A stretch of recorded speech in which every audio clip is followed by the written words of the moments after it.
The best Yeah, stuff. man. Yeah. Hey, what's up, everyone? Welcome to another Brad podcast, number 77. And we have a very special guest tonight. We have Tim Dog in the house. Tim, what's going on, man? Happy to be here, a fan of the show, and happy to be here to talk some Xbox, talk some industry, and talk, gaming just in general with, three very big gamers and guys I know on Twitter for a long time.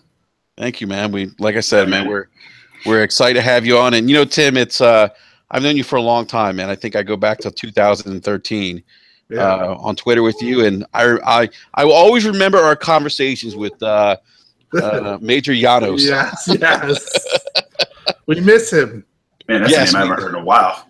Yeah. You know what? I've always said this. Because Major Llanos used to always troll us on the whole power narrative, and I was like, one day, dude, something's gonna happen where there might be a more powerful Xbox, and lo and behold, here we are, and the Xbox One X is launching in November, and he's nowhere to be found. Yes. Honestly, I grown to. We became friends. We used to go at it back and forth, and I hope he comes back and he talks, video games. But it is very odd. I mean, I talked to you, Enrique, about it. That whole situation was weird. He was actually a guy that a lot of Microsoft executives followed, even though he was berating Xbox daily. But he was funny, and he was he had a lot of good points.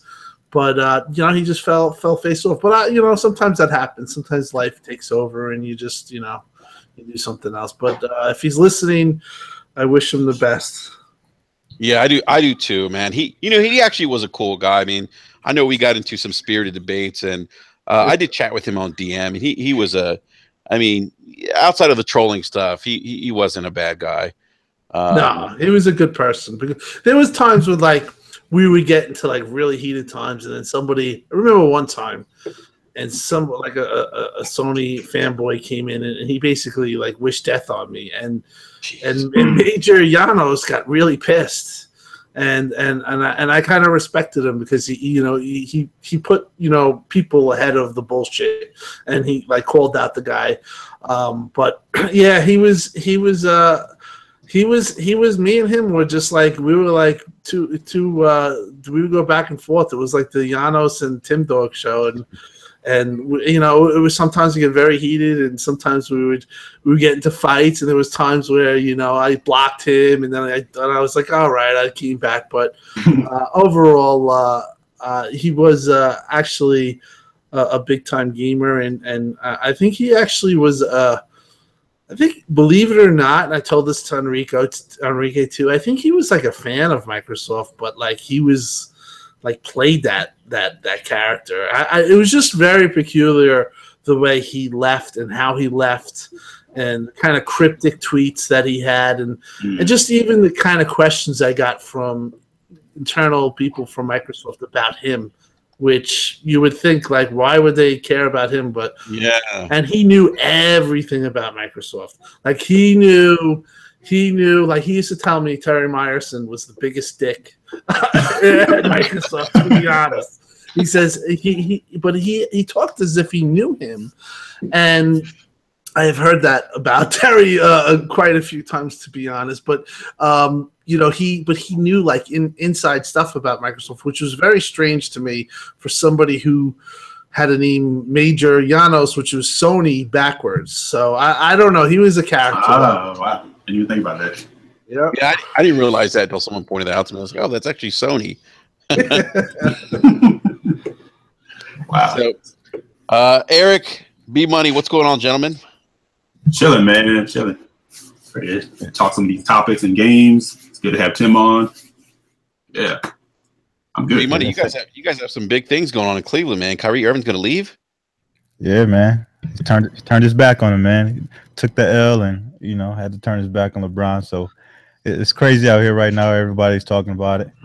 But, I'm a Chicago kid, and I'm glad to see my boy D Rose come to town. It gives me a reason to go down to the game. So that might be the only Cleveland jersey you ever see me in. I represent for my man. I hear that. Well, real quick, why don't we I was going to call it timeout or tradition, but it's really not because we don't do this all the time. Let's talk about what everyone's playing real quick before we dive into our topics of the evening. We're going to start with our guest of the evening, Tim Dog. What are you playing, man? I'm pretty much almost done with Doom. I've been playing Doom. I was part of my backlog that I've been getting at. I'm on the final boss, and I have to say, Doom for a game that I played when it launched, and I didn't like the first level, and I was critical of the game. I stayed with it and played it. I think I played the second level like a little time after, and then I just got recently back into it. And I have to say, I was playing last night. I was in a chat with Rand and a couple of guys, and I was telling Rand he has to play this game. Really highly recommend the game.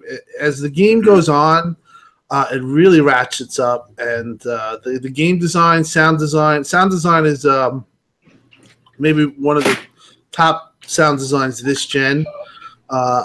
Fantastic soundtracks and just everything that goes on with the sound is really keeps me into it. It keeps me hyped up, and just like some of the things like doing the ruses and gearing up that, and there's like little things like the add-ons that as you play you learn, and your character really, you build your character up to a way where you feel powerful.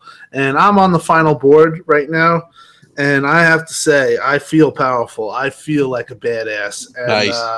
I have to say Doom is, if you haven't played it, or if you're waiting on it to play it on X, or if you have Pro and you want to play it, really I would say a highly recommended game. I was like, when I first played the game, like I said, I don't want to get too long. I did not like it. I did not like the first board. And I'm going to replay the game, I think, just to overtake it. Plus, I think I can carry over my power or whatever, my character. But as you go on, it really builds up. And I have to say, like, I have the game right now, and I'm like going to fight the last boss any second. I'm like three Death Stars to 5. Nice. If and I would say that it's like a 9 out of a 10. It's they did a great job. Yeah, it's a great game. Yeah, I think it's still $15 on live right now, but also it's $15 digital on Amazon. So you can't beat that. It's $15 on Amazon right now? Yeah, the digital copy. Yeah. Oh shit! It was $15 last week on live. I don't know if it's still there at $15, but yeah, I saw today Amazon has it $15 digital. And don't you get all the DLC free? I had some crazy update. Yeah, that game's a lot of fun, man. I definitely agree with that. I haven't played this game yet either. Oh, $15. Should get it, man. The backlog, though. I keep adding to it. Yeah, that's definitely one to have. Jump into $15. You can't beat, man. Hey, real quick, guys, I just want to give a big shout out to everyone in the live chat. Mike from Next Level Gaming says, I need to get Doom. He said, get it, and all the DLC is now free. So I guess I'm going to have to get it. Yeah, wasn't it like 60 gigs worth of DLC? Yeah, I don't know what the hell happened. I'm like, I one night it's like 11 o'clock. I'm like, okay, because like I said, I'm close to finishing the game. I'm like on like the second to last board. I'm like, all right, I'm gonna do this. I heard there's an update. I heard 6.66 or whatever. I heard that was the update. So I look, I update. I'm like 58.3. I'm like, what? Like, that's something wrong with that. I hit it. Then I'm watching it. Hour later, I'm like, you got to be kidding me. I'm like tweeting on Twitter. I'm like, what is going on? So, yeah, they redid everything. They redid the UI, and they added all the DLC. And it's crazy how these sizes of these games and these DLCs are. But it is indeed 58.3 update. I don't know what the whole game is with everything, but the update was 58.3. Damn. All right, I'm sold. $15 free DLC. You can't beat that. No, you can't. Tim, is that it in terms of games? Yeah, I bought a bunch of games. I bought Fortnite, and I'm just gonna try to finish this, and then I'm gonna get into Fortnite. I'm hearing very good things about Fortnite with friends. Nice. All right. B Money, what about you, man? Well, I wrapped up the end of the week playing Destiny beta. That was where you could find me for the most part. But I picked up Splatoon on last Friday, and I've just been playing that. You know what I mean, before I go to bed, or you know what I mean, whenever I got a couple of minutes, I can hop into a quick match. And that game is so fun. So I'm glad I picked that up. But that's really pretty much it, man. I haven't had too much time, you know, trying to get my kids ready for football, and you know, my wife went back to work, so timing is limited. Life.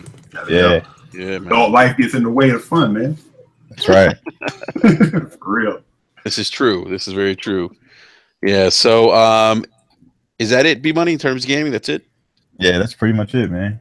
All right. What about you, Eric? Let's see. I just finished up. Finally, I beat Darksiders 2. I was playing that on Xbox One. Yeah, that was one of those games like I would always start and never finish. And legit, I own that game on almost every platform. so it was finally good to like play through that. And then with all the definitive edition, they call it, all the DLC and everything, you can clock like almost 40 hours. Nice. Of just game, like it just keeps going. But I love those games, man. They're just fun. And since I wrapped that up, I jumped into finally playing Beyond Two Souls. Wow. Okay. Quantic Dream. All right. Yeah, man. Just had never gotten around to it. Quantic, you know, they're one of my favorite devs. I love their games. So shout out to Kenji. Kenji was telling me to jump into it. So I was like, yeah, I'm gonna move that one up to the top of my backlog, and I've been playing that for the last couple of days. And it's one of those games, like I started, I'm kind of like, I'm a jackass for not playing this earlier. You know, I'm digging the story, you know, so I highly recommend it if anybody out there wants to pick it up. Nice, man. You know, that ain't heavy. It was in the Heavy Rain collection or whatever you can get. Yeah, the bundle. Yeah, the bundle. So, a lot of fun, man. Awesome, man. Well, let's see. What have I been playing? I did the Destiny. I can't even talk. The Destiny 2 beta this past weekend. Primarily played on the Xbox. Actually, ran some. Had the opportunity to run some of the PvP with Inferno, Mike from Four Guys Recorders, and that was fun. And let's see, what else did I play? Some Yakuza 0. Which I'm having a blast playing, by the way. The voiceover work in that game is just great. It's just funny. And then what else? Let's see. Oh, I picked up Pyre. I played it for like 15 minutes today, and that's it. So I'm probably looking to get back into that probably later on the week. But that's been pretty much it. My gaming time has been a little limited too, because you know life stuff happens and summer. Yeah, summer. Yeah, exactly. You know, so just haven't had as much time to play as much as I'd like to. So that's pretty much it. But definitely looking forward to next month. I mean, we talked about this last podcast with a lot of the games that are coming out in August. Was it what's Ninja Theory's game that's coming out? Hellblade. Yeah. Yep. Most anticipated game of the year, right there. Yeah, probably picking that up. I actually might pick up Madden, believe it or not. And I'm all over Madden. Yeah, I haven't played Madden in years, but I'm actually thinking about it now. We should start a league, man. We should. I want people who are actually gonna play. I love it. I play it. I saw it at E3, and it. I mean, I don't know. I don't think it was on the X or anything, but it looks the same, but it looks like. It still looks great. It looks like it's going to be a lot of fun. So I mean, they always add the improvement and they do the presentation. And so, if you're an NFL fan, and you know, I know Brandon, you're a big sports fan. You know, it's a no-brainer. You got my money. Yeah, well, all right. Maybe we do need to do a league, but I got to be honest with you, B-Money. I'm not the best at Madden, so you're gonna have to take it easy on me, man. Brandon probably kill us all. I mean, I'll be all right, but I know I get destroyed. It's like I don't want to get on those sticks with Brandon on NBA 2K. I know it's gonna be a wrap. Oh yeah, forget it. Hey, you know when 2K comes out, man, that's gonna be life right there. Yeah, man. I can't. I was gonna say somebody challenged B-Money to live chat one time in NBA 2K. Mm-hmm. Yeah, they ain't want that work though. Crazy people, man. I'll be on your team. I'm not playing it. I just shoot threes. Just shoot threes. All right. So why don't we get into our topics for the evening? So obviously we're going to talk about Crackdown. We're not going to talk about that right away, though. We're gonna hold that for a little bit later. But I do want to talk some Nintendo news, because Nintendo's actually been in the news quite a bit the last couple of days. Some positive things Nintendo related out there, but also some not so positive things. And I want to talk about the cancellation of the pre-orders from Walmart, because B Money, good looking out last weekend. B Money actually DM'd us last Friday night that Walmart was doing pre-orders for the Super Nintendo, or the SNES Classic Mini, that's going to be coming out later on, a couple months. When's it coming out? November or October? Yeah, I think November. November. I'll check. Oh wait, the NES Mini? Yeah. No, September. September. Okay. Wow. Yeah. That was off 2 months, but Yeah. so that's coming out September, and Walmart was doing pre-orders. So B sends us a DM. He's like, "Hey guys, get in there. Walmart is doing pre-orders. We talked about doing the SNES Mini Flip. To help us get those 4K TVs." And a big shout out to GameStop, by the way. Thank you for the flip. I'm jealous. Oh, Tim, I'm telling you, man, that paid for my Xbox One X, and I'm like, yes, thank you. I remember the day you were telling me you were like 240, and now I'm up to 580. I'm sitting there with my wife, and I'm like, "There's no way I can play this. Like, say I'm going to the store all day and flip this. She would just not have any of it." But good for you, man. You guys smart consumerism. It was like a day in the office, man. Just strategizing, putting it, figuring, all right, let's see. We got this. I can hit GameStop here, hit the one around the corner there.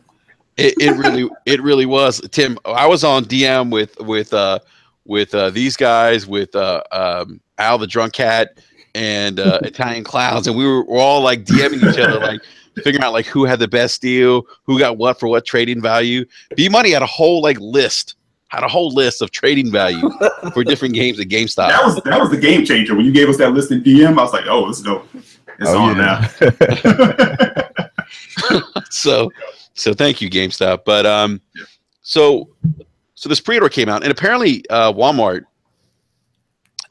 wasn't supposed to issue this pre-order or put this on their website.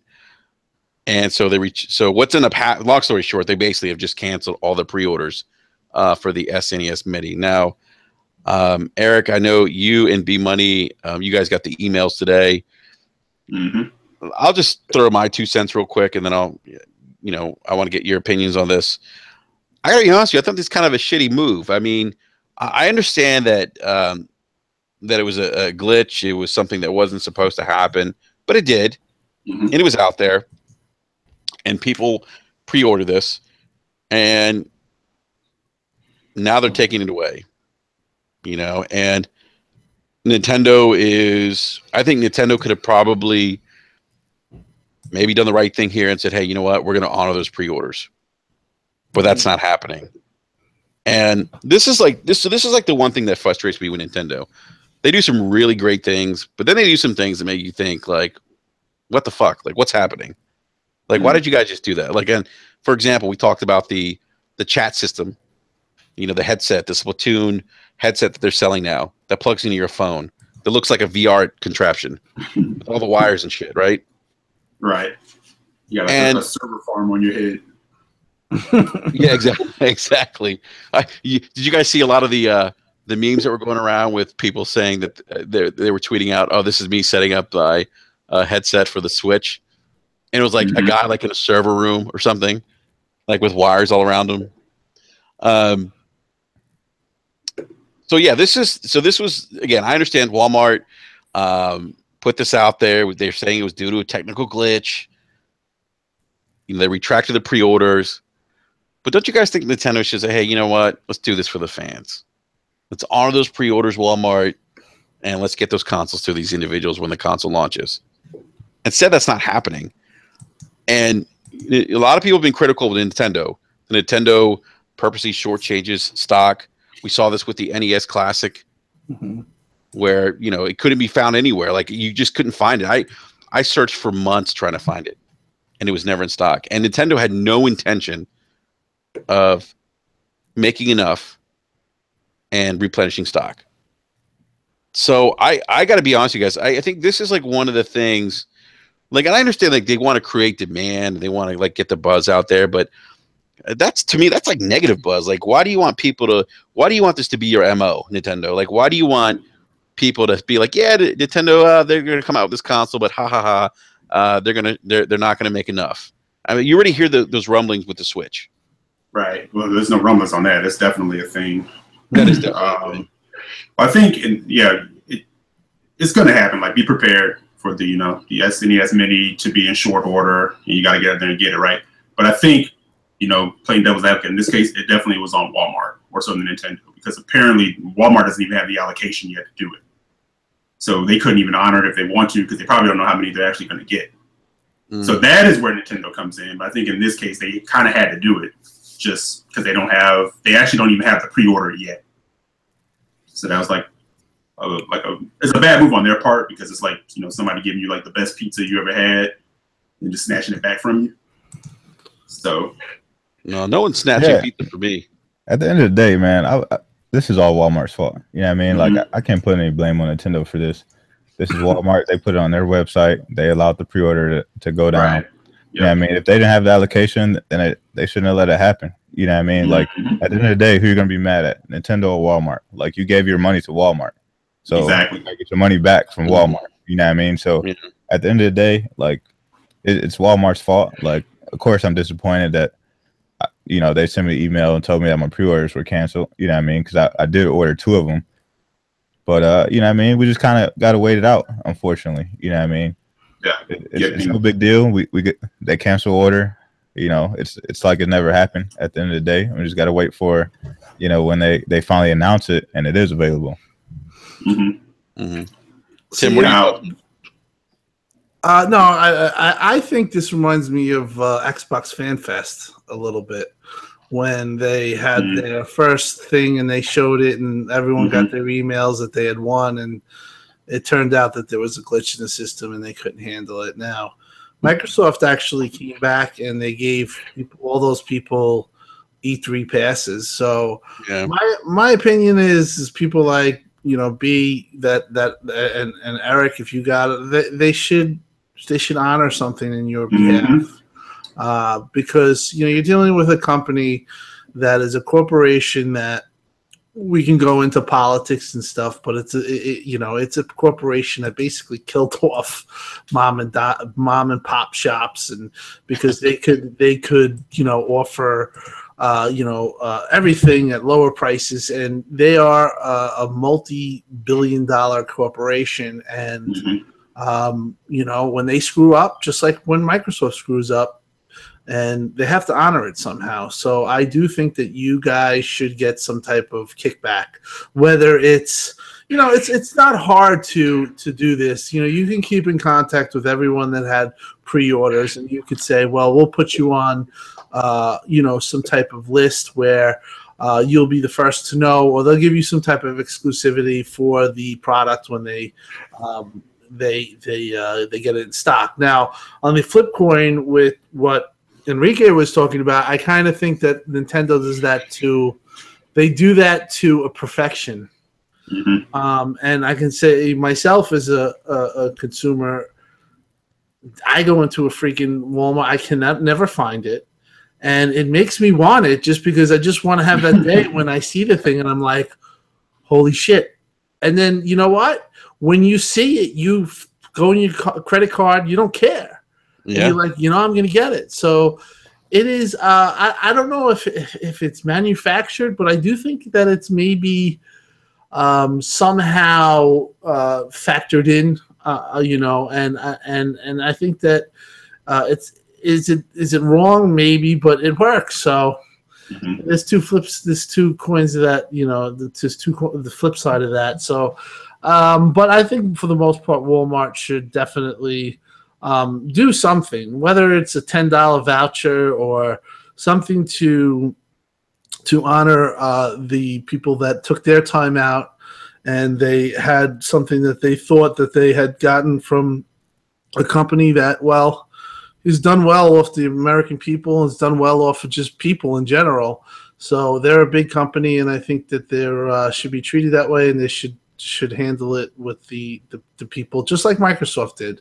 You know, they were criticized to hell, and they did the right thing, and you know they rectified that. They gave people all E3 passes, and you know some were still pissed, but you know what, they made the attempt. So I think Walmart should do something, and I think maybe they probably will. But you know, I don't think people should give them a pass, to be honest. No, and I was going to say the same thing. Like, I almost kind of expected when they canceled, say, hey, here's like this for, you know, for the inconvenience. Almost any company that I've ever dealt with that something happened, they kind of do a make good. Like Best Buy, I think there was a time, I don't know if you remember this, B, when they did the Majora's Mask limited edition. Yeah. And they had short orders on that. They had to cancel some pre-orders. Or they messed up something. I can't remember what it was. I actually got mine free. They said, hey, we're sorry for the inconvenience. You might not have been affected, but here, on us, here's your game. I was like, wow. I wasn't expecting that, you know. Even like Microsoft, you guys remember when Fallout went free, like a year ago? Like they had a glitch, right? You know, a lot of people downloaded it, you know, were rolling with it. And they said, oh, that was an error. We have to pull that back. Doing something in that, they didn't have to do. They gave everybody like a $10 voucher. Right. Yeah, that's They true. didn't have to do that. Yeah, that's You right. know? They did. I remember that. I was one of the guys that bought the DLC glitched. Right. So I'm like with Tim, like I don't ever look at anything like as, you know, for granted or say, hey, I'm owed this, but you're right. It's like we got in there, we got the pre-order, you know, we're expecting it to be a make good. And it was kind of odd that nobody else went live with a pre-order, but still they did. And now they have to pull them all back. They should do something. Yeah, I agree. They have done things in the past because I've pre-ordered. They had like a glitch earlier in the year with Tekken 7. You could have got like the collector's edition for the same price as the standard edition. So I pre-ordered it, and then I go to pick it up, and you know they're like, oh, it was a glitch, you know, but for their inconvenience, we'll just give you this $20 gift card. So. You know what I mean? I think they definitely should do something like that. Just give everybody $10 or $15 or you know what I mean? Something to you know. Yeah, because just don't bring it back to the store. Right. You know what I mean? It's coming back to the store and potentially would go towards your NES Classic anyway. So I think that's only right. Yeah. Yeah. I think they will, so to be honest. Yeah. And Tim, you're absolutely right, man, when it comes to like the Nintendo thing, whether it's on purpose, which most of us think it is, they kind of do. They start off with the supply strain, but then I think what happens to them too is they underestimate how people really want or what people really want from them, you know, but it does absolutely start to cause a thing of, I can't have you, so I need to have you. Exactly. And I think that's what happened with the Wii. It was like, people were like, you tell me I can't, you have any in it becomes a hunt.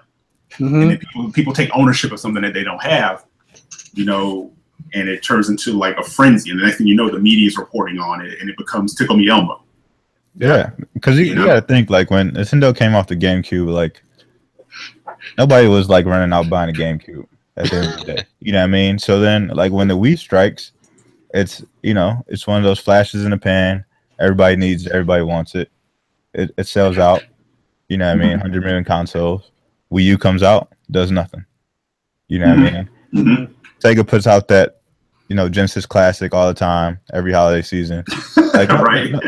nobody goes crazy off, you know, getting those Sonic games or whatever the case is. That's the one that I always see at the druggrstore, like at Rite Yeah, Aid. like it's always at Walgreens on like the top shelf. Like nobody's running out to go get it. They bring out the NES Mini, and like everybody goes crazy for it. So, you know what I mean? It could be a little bit of both. I don't think it's always them like, you know, just trying to hold back. Yeah, because from what I understand, they're actually having a true manufacturing issue with the Switch right now. Yeah, because some of the parts, Apple is trying to buy the same parts. So, you know, that's one of the big reasons. But Apple is actually going to be changing their screens for the iPhone 8. So, you know, once that takes place, then I don't think they'll have the same issues. But Right. I didn't know they were fighting for the same parts. That's interesting. This happens like all the time, man. Like, yeah, when this is why iPhones end up being supply constrained, because they're also battling with Samsung, to get, parts and stuff. So it becomes like a bottleneck. Yep. That's why they're always suing each other. They're like, exactly. You took my technology. No, you took my technology. No, jackass. We both weren't using the same thing. Like, right. That's what's so funny, man. Apple, they do those commercials dissing Samsung. They're like, wait a minute, you have our screen in your phone. Yeah. So, but Tim, what's funny is, man, you said you've been in the Walmart, have not seen Switch. I've been in my local Walmart like a few times, and I cruise through the electronics department. I've seen them 3 times, but I haven't jumped on it. I haven't jumped on it because I have GameStop credit, right? Right. But let's talk about for half a second the scumbags that they are, because some people were like, oh man, the flip, that was a little, immoral or whatever. I'm like, morals have nothing to do with it when GameStop is like, taking a little kid's, who's trying to get like an Xbox One or PS4, trading in his old stuff, 1,700 games, and they're like, hey, here's $12. 12 cents. Yeah. Right.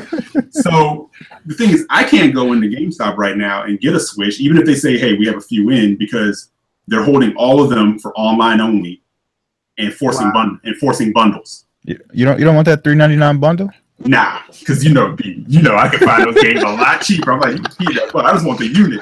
That is so true. Like, you go in there, and do you have a Nintendo Switch? No, we got these bundles, $500, and they're only online. I'm like, I'll go down to Best Buy and use my Gamers Club Unlock and get. Come on, man, that bundle is ridiculous. But they're holding all their stock, and that's why they're scumbags, and that's why the flip is beautiful. I mean, ultimately, the flip's going to be used back in their store. So, like I said, they're not hurting at all. No. But I'm trying to figure out how to transfer that credit into something else I can go use somewhere else, because I've actually been in Target and seen a couple of Switches. Eric, you need to talk to Al. I've tried to Al. Oh yeah, Al has like a scoop, right? Yeah, I've tried like 3-4 times. Mm-hmm. And I was actually going to try this weekend. I was in Pennsylvania, and I was going to try it, and I was just like, you know what? I just don't want to be frustrated, because I'm like you. I don't want to buy the bundle. For me, I just probably will buy. I don't want to make it a $500 purchase. Put it that way. I want it to be maybe, get the Switch and Zelda. I mean, I want the Pro controller, but I can't. I'm not gonna. I'll get that maybe on sale sometime. But that's what I really just want. It, set it up, and play it.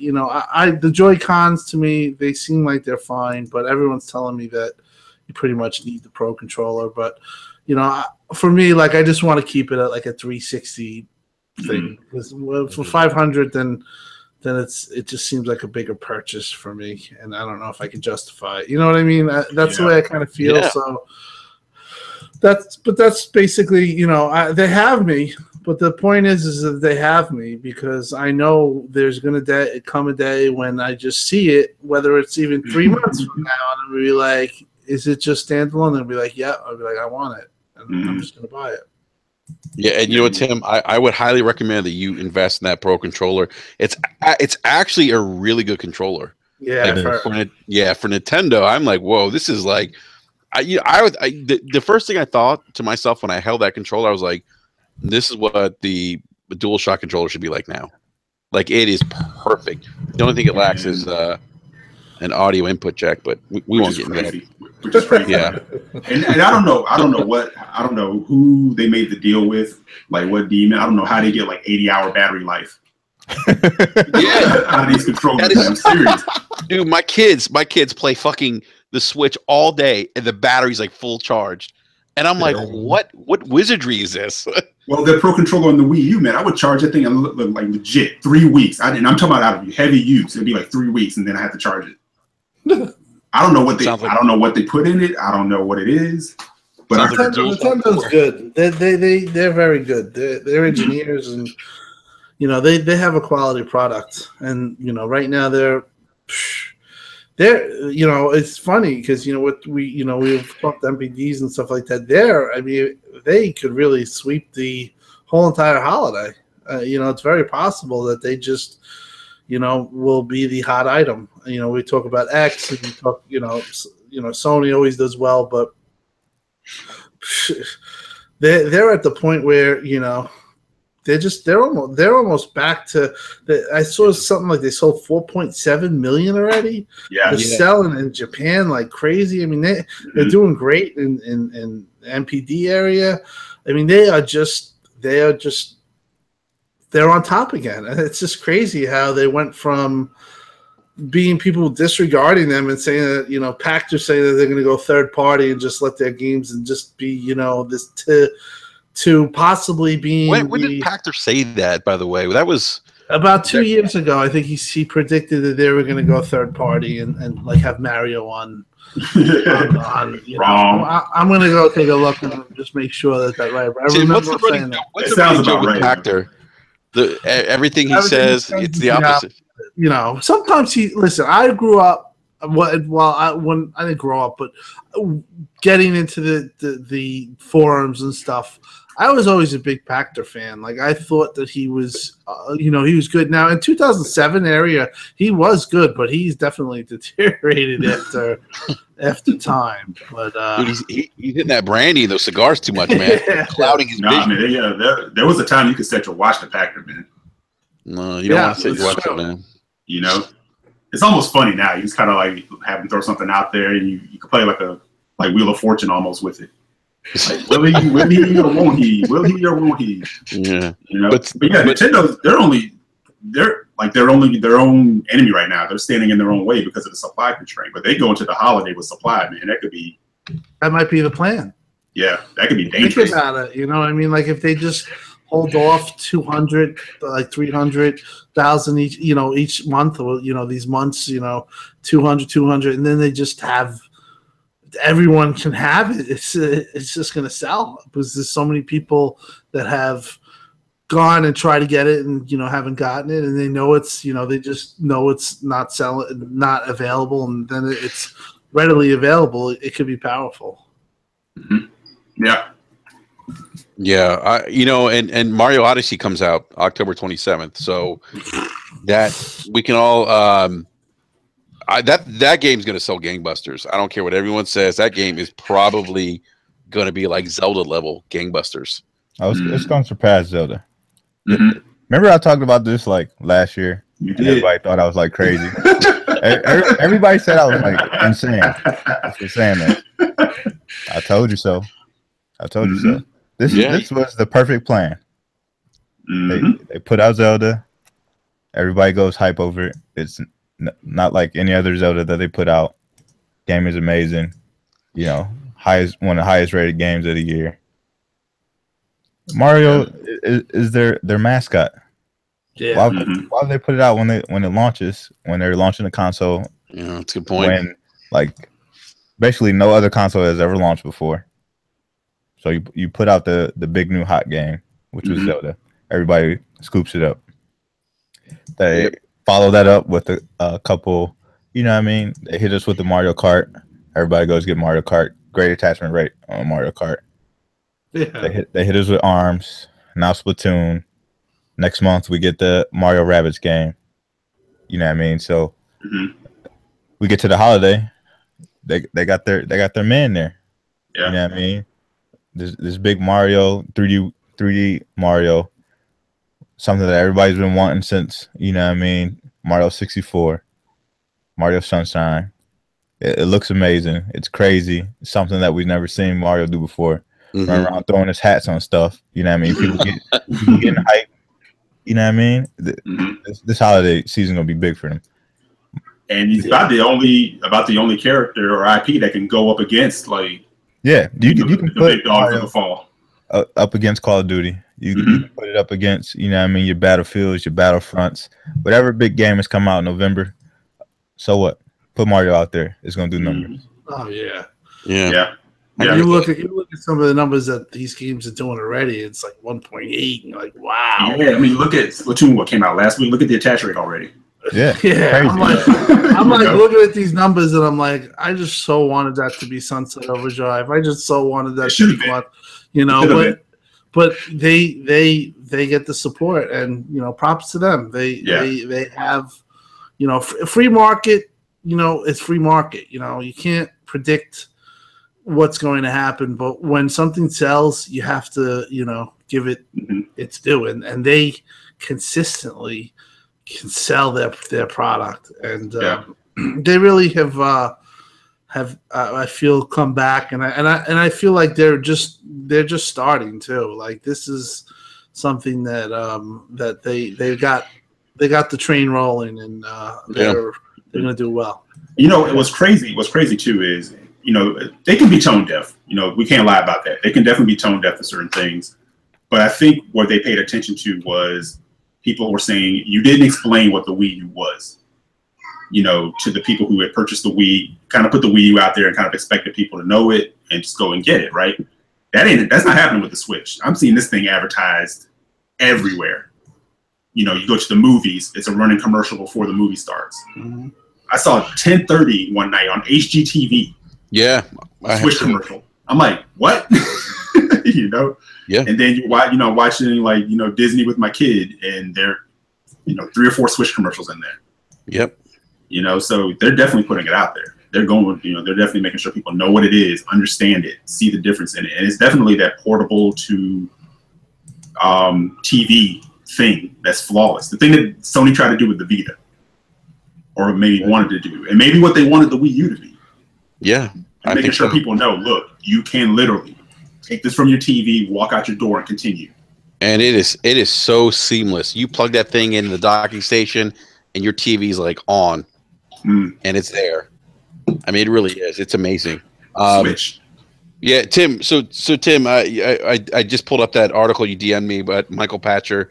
Yeah, he said this in 2014. Yeah, that's crazy. And here we are in 2017, and Nintendo seems to be firing on all cylinders. And Tim, I think you mentioned numbers earlier: 4.7 million units since its release in March. Yep. And they're still projecting. Nintendo's still projecting that they will sell 10 million Nintendo Switches by March of next year. Their fiscal year goes from March to March. So the Q1 numbers are 4.7 million units since its release in March. That's insane. That's insane. Tell you, yeah. you need the challenge factor, man. I'm telling you, man. I think they can do more than 10 mil. I think they can do 12. They can. I agree with that. I think what Mario. Was that number Reggie put out there? And people were like, he's crazy. I don't know, man.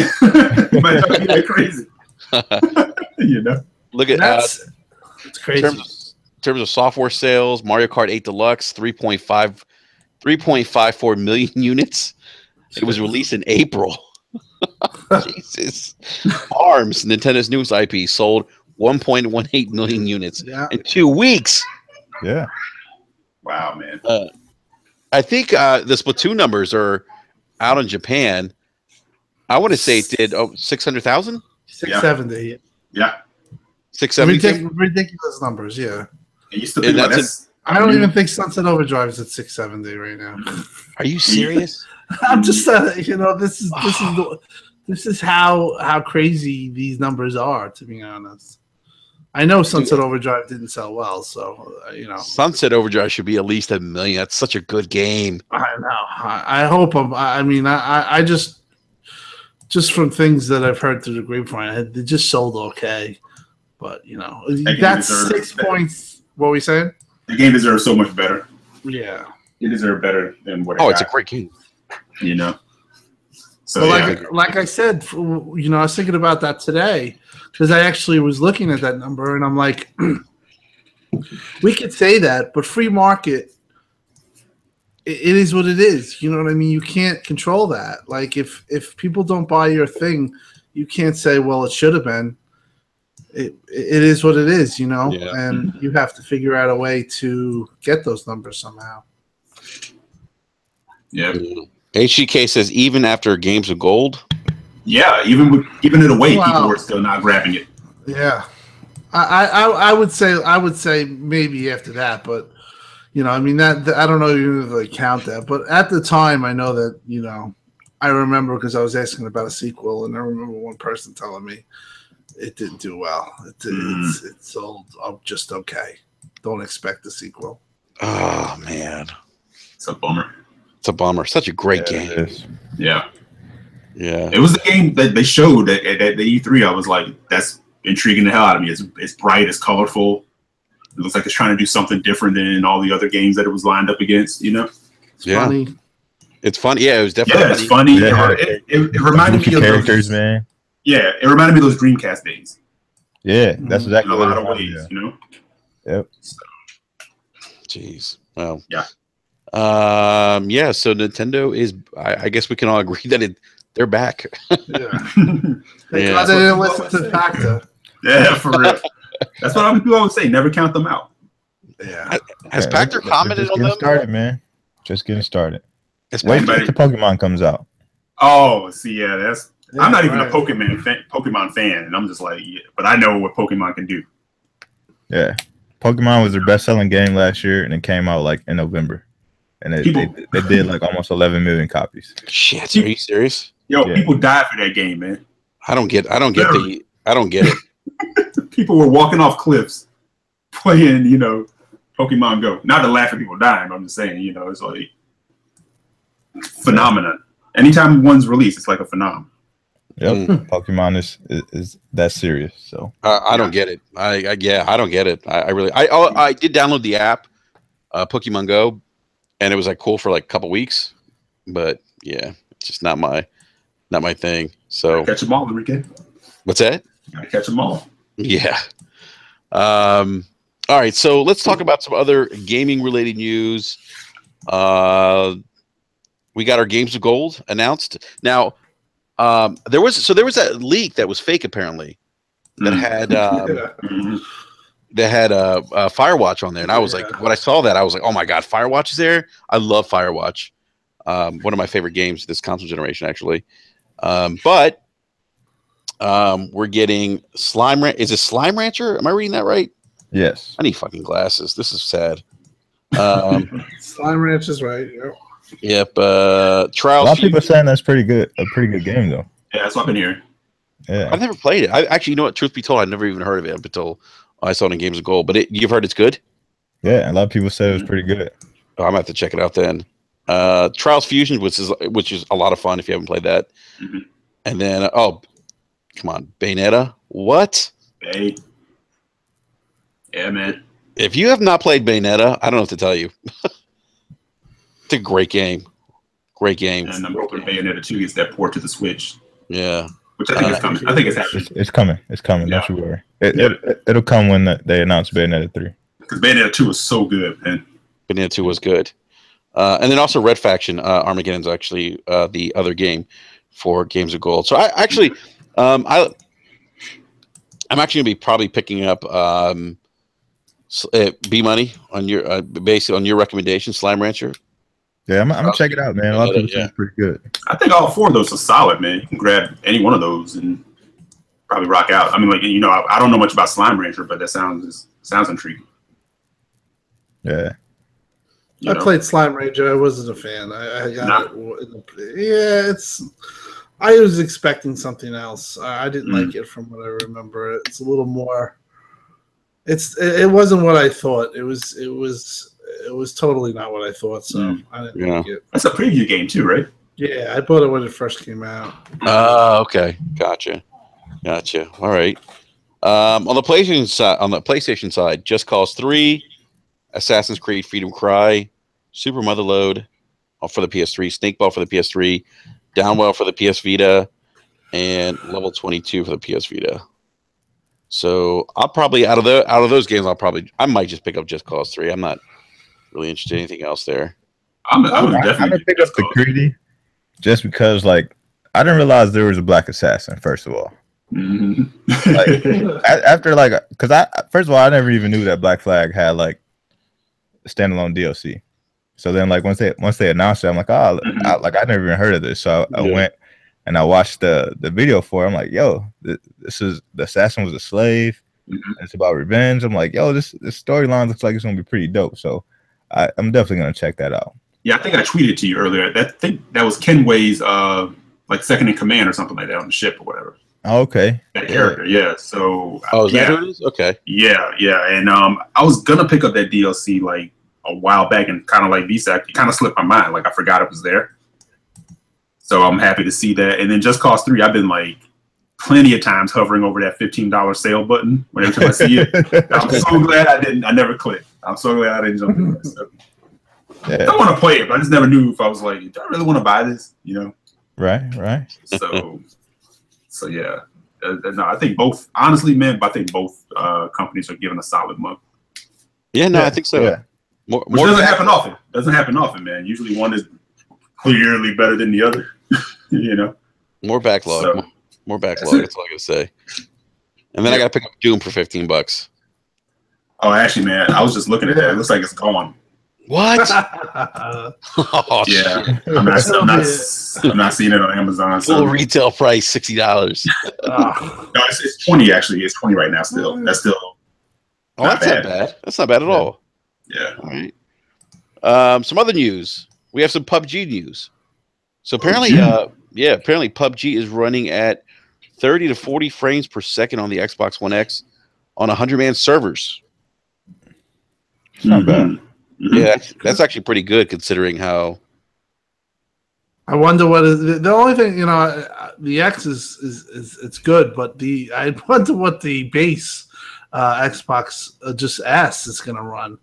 Because that's a pretty intensive game. Like I don't know how they're, you know, somebody was asking me like, do you think that they're gonna have, you know, smaller team, you know, smaller player counts and I don't know. I think the way they do it, that they're gonna be the same, but I don't know. I don't know how. Maybe that game will be 720p on Xbox One S, but I heard it's pretty intensive on PCs.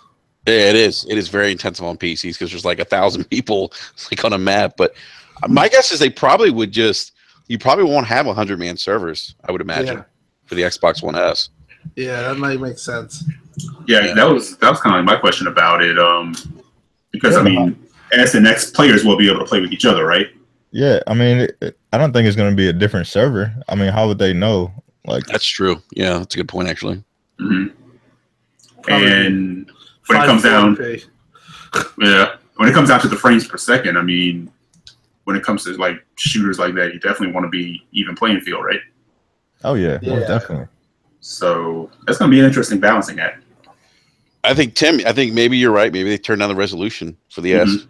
I don't know how they're going to do it, but they're going to have to do some type of workaround somehow. Maybe 720p. Maybe, you know, probably the frame rate will probably dip a lot on the Xbox One S. Maybe if they, you know, but I think that there's probably ways to cut it so it can run. But like I said, for that game to run on Xbox One S is impressive. You know, if they're gonna get it to that, if they're gonna get 100 guys on the server, you know. But you know, they're a good dev, so I think they'll figure it out. Yeah, it's gonna be interesting. Ooh, what if this game becomes an Xbox One X exclusive? Probably won't happen, but you never know. Crazy things have happened. I mean, it's definitely possible. You know what I mean? Microsoft pull up the dump truck and dump off some cash. Yeah, they could definitely make it happen. But Me too, in a way. You know, there's a lot of, you know, we were talking pre-show about, you know, some stuff, and it would be something that would definitely help them to have a type of exclusivity. But I just don't think the game is like 5 million in 3 months. I mean, I think it was reported at. I think it's 6 now, right? Yeah, ridiculous. Somebody told me like, what? And I just think that that's just too big of a pool that they'll just say, you know, you're gonna have it. It's gonna be popular on Xbox, but you know, when you can have a 60 million, you know, console pool to be in, they're just.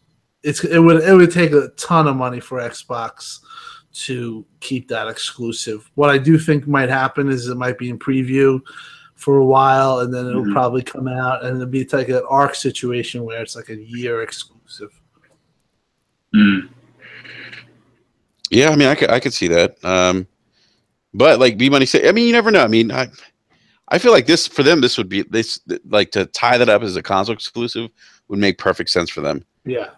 You know, with crossplay, Xbox One X, I just feel like this game would make sense. If you're gonna do any Mixer too, because it's a game. That's right. Game all the time. So it makes sense. But that would probably, I mean, you know, you would probably have to put up a ton of money because they're just. I was gonna say, what would that bill be? Yeah, I mean, with that type of growth and that limited amount of time, you know what I mean, that game is just going to continue to grow. It'll be one of those games just like, you know, Counter-Strike, to where there's going to be millions of people playing it at any given time. So, you know, unless you know, Microsoft is cool with just pulling the truck up and dumping off the cash, I don't see it happening. They're not going to give up on that other side of the market share, huh? Nah, I mean, as a company, I wouldn't, unless the check just, you know, had unlimited zeros. You know, right. Yeah, but when you can potentially grow your player base, then why not? But I would try to keep it as exclusive as long as you could. You know what I mean? Keep it in preview. You know, let it bake, and then, you know, once it's ready, you know, allow it to go to other consoles. But if that gives it, you know, more people a reason to go buy an Xbox because that game can only be found on a console, then try to lock it up as long as you can. It's definitely one of those games you can act as if. Yeah. You know, I mean, hey, we all know when it comes to like Sony deals, there are people who legit think certain games are locked to Sony even though they're not. Yeah, it's true. You know, so you get that buzz. Just take it, like I said, you're exclusive. Take advantage of that buzz. You know. And it almost becomes like baked in. Yeah. It does seem like a game that's kind of just built for like the Xbox community, and I know Ibarra's about that life. Yeah. You know, he talks about that game and that and Diablo, like the only things he plays, it looks like.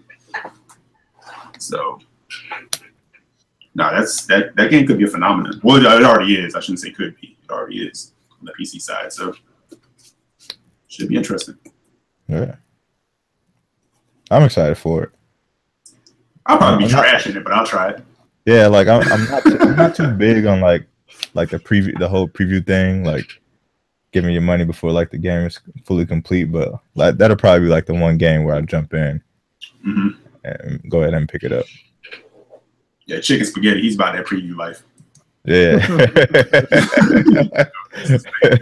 I'm like you, it's like there's certain games like I've thought about, see, like We Happy Few, right? And then at the end, I was kind of like, I'm glad I kind of didn't because it wasn't really what I thought it was gonna be. Right. Matter of fact, they don't talk about that game that much. What's going on with that game? Hey man, it fell off the earth. Yeah, I haven't heard much about the game after last year's E3. That's crazy. I remember seeing that, man. I was like, oh man, that looks right up my alley. Yeah. And I played it, and I was like, this isn't up my alley. You know. So. But I know people are really into it, man. Yeah. Some other gaming related news. We have Killing Floor 2, which is on the PC right now. It's coming to the Xbox One next month. And actually, the game on the Xbox One X will include 4K support, increased performance, high resolution textures, shadow maps, increased shadow fade out distance, and the game will also support Mixer as well. So that's coming out next month on the Xbox One S, and then it'll be out for the Xbox One X when that releases. So, I didn't play this game. I haven't played it. I know it's on PC right now. It actually got some decent reviews when I was looking at. Yeah, they gave it away on PS4. Like, wasn't that last month? I think It was last month. It was a PlayStation Plus game. I think. Yeah, I still haven't even checked it out. I know Mama Sita played it. I watched her stream. She was playing it with a couple people. I mean, it looks like it's cool. You know, just one of those, you know, horde games where you just mobbing down a bunch of monsters and stuff like that. Right. I just haven't jumped into it yet. Yeah, it's still free. I think it's still until the next round hits. So it's still in July. So yeah, I downloaded it. I haven't played it yet. Yeah. You know, what I think is good is that being that it's a game that's off, I think it shows that the development process for Xbox is seems to be really doing well, or simple or simplistic. And I've heard that a couple of times, but to see a game get that with the 4K textures and some of the things that are adding, I was pretty excited about that. Even though the game itself, it looks pretty cool. You know, it's not going to be a big game, but it was you know, some people loved it and some people hate it. But like I said, I think it's a good sign that a game like that is getting development. You know, it's getting the Xbox treatment. You know, they're not really a big. I wouldn't say they're a relatively big. I don't really know the developer, but I just think it's a good thing that the development. The development of the process of the X is showing that it seems to be easy. Because you know, they're just going in and it's like going to be right there on day one. Nice. All right. So let's get to our last topic of the evening.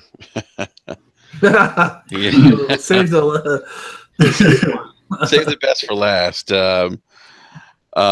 Yeah. So, Crackdown 3. For those of you who haven't seen the stream, the Mixer stream from San Diego Comic-Con of Crackdown 3. They had Microsoft had Major Nelson out there. There were some Hollywood actors, and now their names are escaping me. One of them actually, she is in the new Battlefront 2, I believe. Yeah, she's a main character for story mode. That's Janita. Yep, Janita. And there was the gentleman there. I forget his name now. From the I forget his name now. Alan Tudyk, or something like that. The guy that stuck the mic up my nose. Yeah. They gave it back to Janine to use. Yeah, exactly. That's what I was kind of like. Oh man, we're off the rails. Yeah. So man, they all use drugs. Seriously, they all look lit. Yeah. They did look a little lit, except for Major Nelson. The Major was there to work, man. Major was like, Major was there to do what he does, man. He wouldn't have that foolishness, man. He left with the stream at one point. Yeah, I'm out of here, man. So y'all do this, man. I'm out of here. I can't work with these amateurs. And that's when what's her name, Janine? She started blow that shit up, shoot that shit. I don't want to jump. Knowing Larry and knowing how he is, he must have been out of his mind at that stream. Honestly, he's a stickler for, you know, he's very, very on target, and the way that stream went, I know he was not happy. I know that he was frustrated. You could see it too, in my opinion. You could see just kept saying it was live. You know, the girls were cursing, and one girl was wearing she was just wearing a bra with a jacket. Yeah. Hey, she's the one on Brooklyn Nine-Nine with Terry Crews. Yeah. But I mean, Major did. He started off the show by saying it's live, anything could happen, and it was like he almost set it up because it was like, wow, this is crazy. He knew. He saw the drinking, the partying was going on. He's like, I better preface this a little bit. And I think as a gamer, I think he was just as frustrated, like, oh my god, just give me the controller. Yeah, he did grab the controller at one point. He did grab the controller. Yeah, he did. Yeah. So there's been a lot of conversations about Crackdown 3. By the way, I just want to say something real quick, and this is regards to somebody who's been on the show before, a good friend of ours, Randolph Thor 19, the man with the million. You know, he put out a video, and Tim, we talked about this before we went on air. I think people just need to chill out a little bit. He was giving his opinion on something, and I was really surprised by some of the reaction, some of the hate he was getting. Yeah. People were talking about voting him out of a community. I mean, that's just, first of all, this is the guy who has 1 million gamer score, which means he's played thousands and thousands of games. And I don't want to think about how much money he's invested into the Xbox ecosystem. But that kind of silly shit just doesn't make sense to me. It needs to stop too. It's ridiculous. It really is. You know, I agree. You know, not to cut you off, but you know, Rand is consider a friend, and I consider myself, you know, obviously you could say a fanatical Xbox fan, but you know, Rand's right there with me, if not more of an Xbox fan, and that's, you know, somebody who knows Rand, you know, for a long time now. And for people to call him a traitor and to really kind of not really watch his video, kind of react to maybe the headline, is a little unfair. And I think that we got to chill out a little, to be honest, because Rand is as Xbox as you can get. And he wants the best for Xbox, and sometimes you got to speak if you feel like something's not right or something's not kosher. You just want to say, you know, you want to bring it out. You know, bring it out, because that's just going to make things better, or at least it'll give you, you know, it'll give you the dignity to say, hey, you know, I stood up for something that I felt strongly about. I'm not just going to be, you know, just because I have friends that are at Xbox, I'm just not going to, you know, I see a problem here. And I agreed with his video, and I think that they did a bad job with the stream. The handling has been a little rocky. There's questions that we have here with the destruction and what's going on.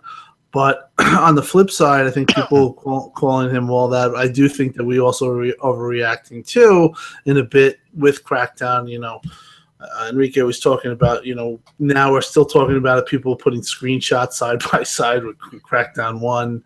And it really is kind of getting to the point where it's getting overblown. And, you know, we just got to chill, man.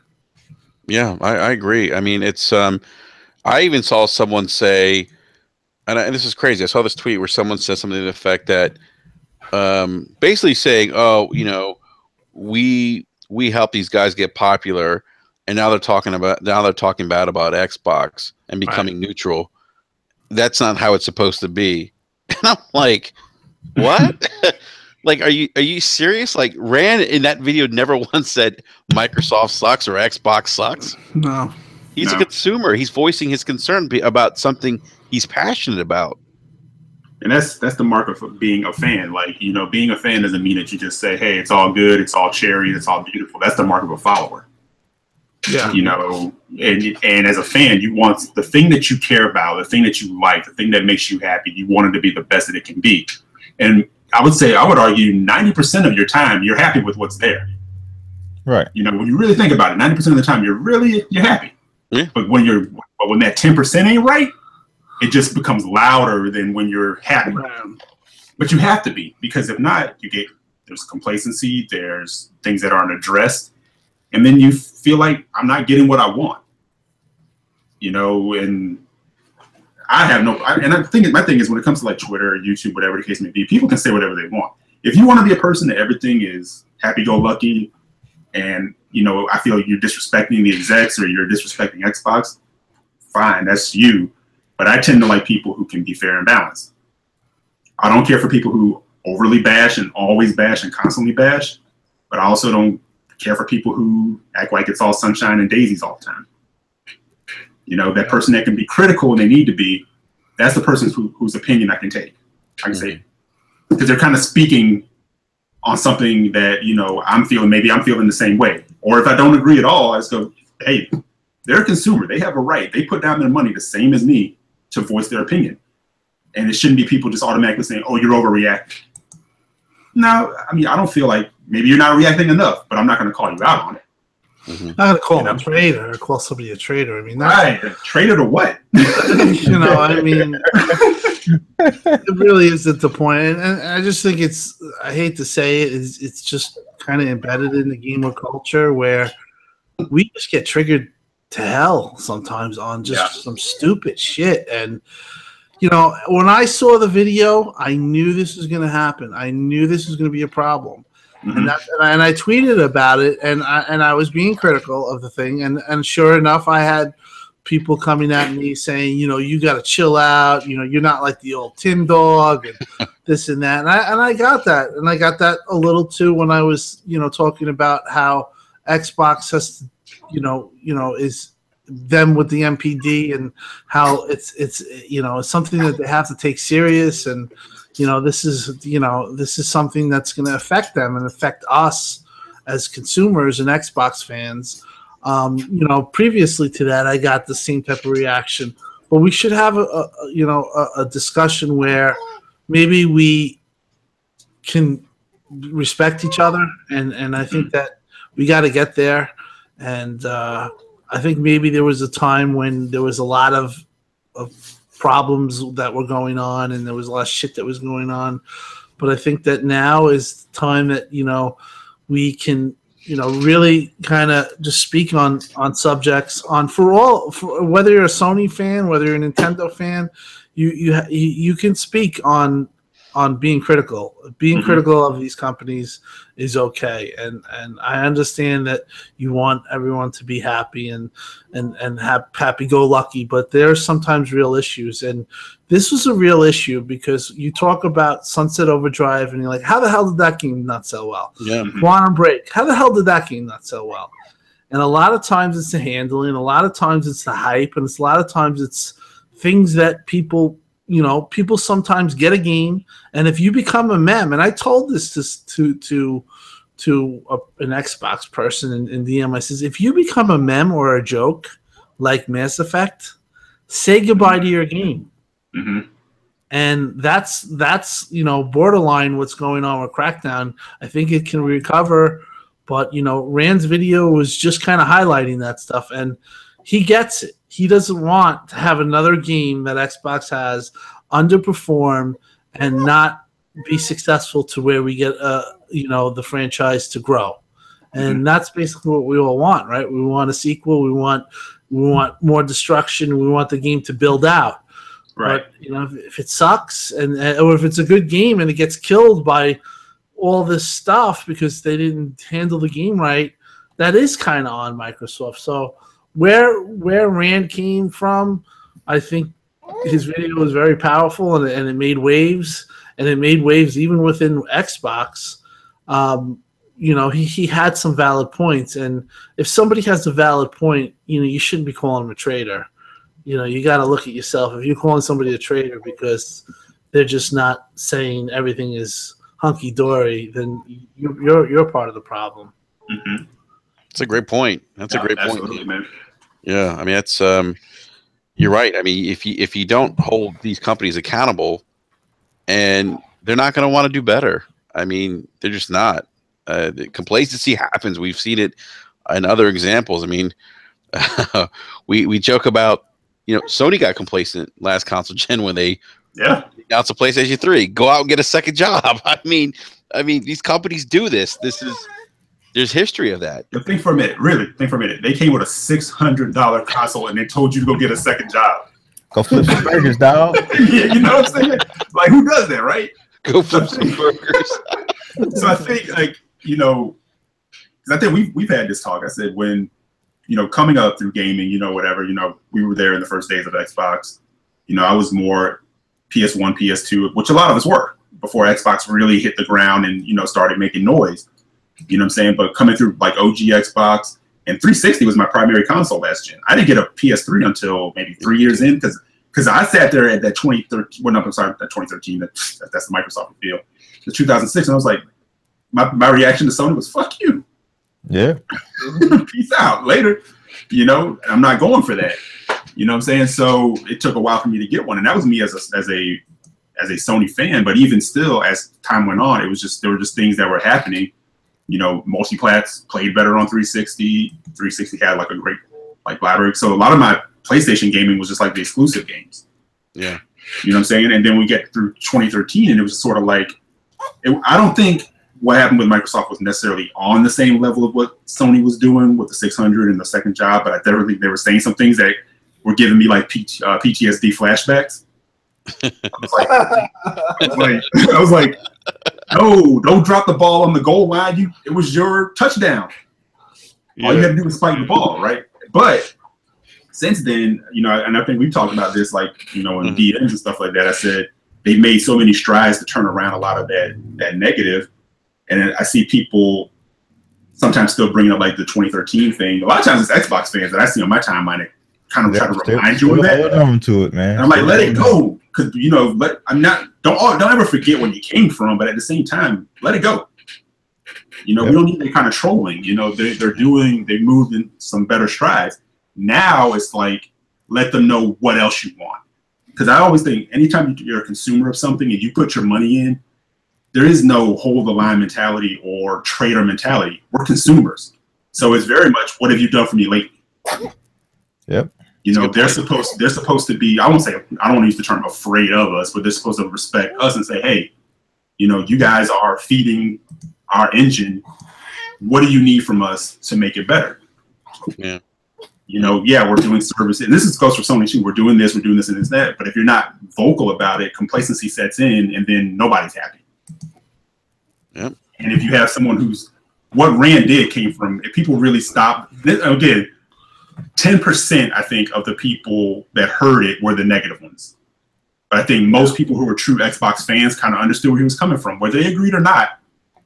Said, hey, he's being vocal because he's a fan, and it came from a place of passion. Yes.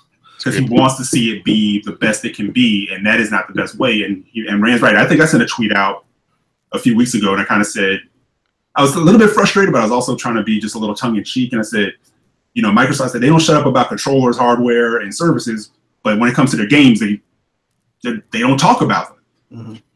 And I want to see them be like, hey, we believe in this game so much so, and I think I told you this, Enrique, we should be at a point now where we're like, all right, I'm sick of seeing Crackdown. Just give it to me. It looks awesome. I'm tired of hearing about it, but we haven't gotten that yet.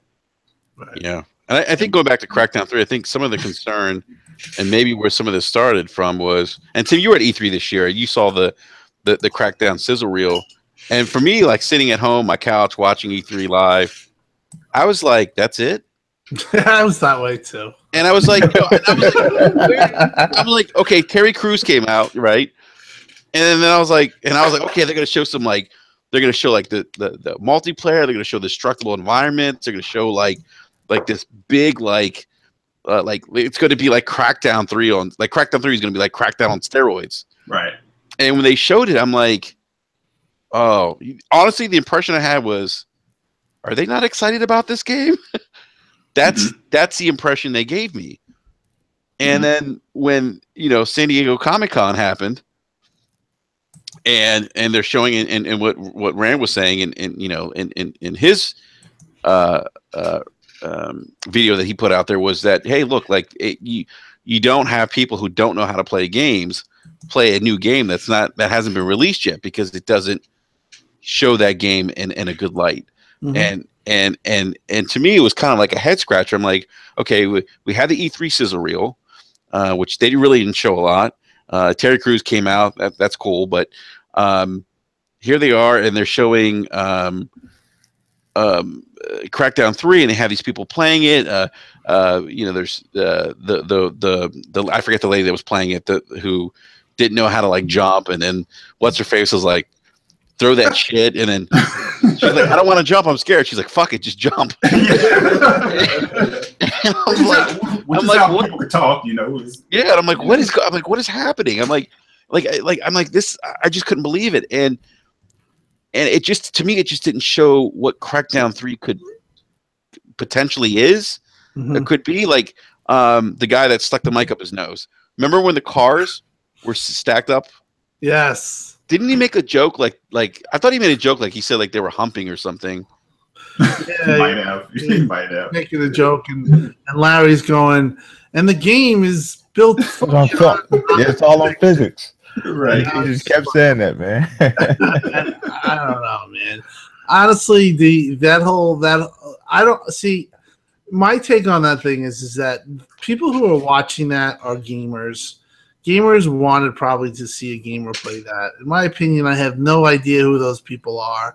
I think gamers in general don't really watch TV as much as as they play games. Like their first thing is they play games. They don't even know what these people are, and there's like that a little bit of a disconnect there. Like you're on Mixer and you have people like myself and hardcore gamers waiting up to see any kind of new information or maybe something on cloud compute, maybe some of these pictures that they're showing, maybe an opening scene, something that's concrete. And here you have it. People who don't game have no real respect for gaming and are just making a mockery out of the whole thing. And for me, and I got a lot of DMs too about it. Kind of like disrespected you as a gamer in a way, like, or disrespected the culture, man. Just the culture. Like it's like we're not